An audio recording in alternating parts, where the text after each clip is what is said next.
আউযুবিল্লাহি মিনাশ শাইতানির রাজিম বিসমিল্লাহির রহমানির রহিম। স্বরাষ্ট্র উপদেষ্টা এম সাখাওয়াত স্যারকে উদ্দেশ্য করে কিছু বলতে চাই।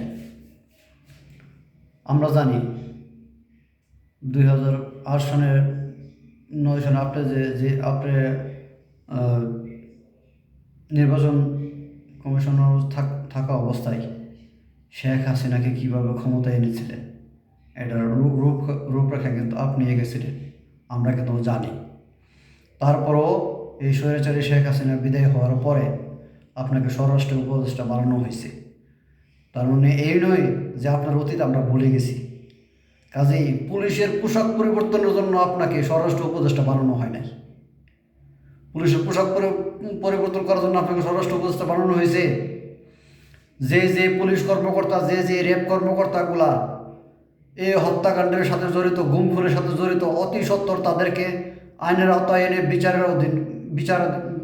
আইনের আওতায় এনে তাদের বিচার করুন, বিচারের ব্যবস্থা করুন। নয়তো আপনার মতো উপদেষ্টার আপনার কোনো দরকার নাই।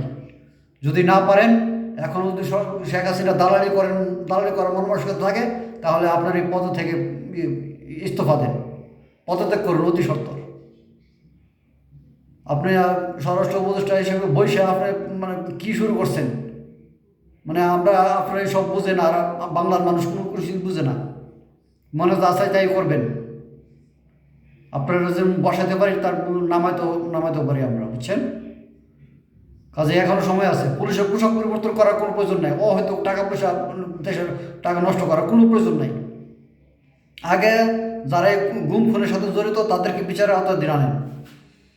শেখ হাসিনা আমলা যে 300 পুলিশ কর্মকর্তা ছিল, ওসি, এসপি, এডিসি, ডিসি থেকে শুরু করে যারা পুলিশ কমিশনার যারা ছিল, 556 কর্মকর্তা, যেটা শেখ হাসিনার আমলে তাদের করাপশনের নাম উঠছিল, সেই 500 কর্মকর্তার বিরুদ্ধে ব্যবস্থা নিন, আইনানুগ ব্যবস্থা নিন, তাদেরকে গ্রেপ্তার করুন, তাদেরকে মানে অবসরে পাঠান,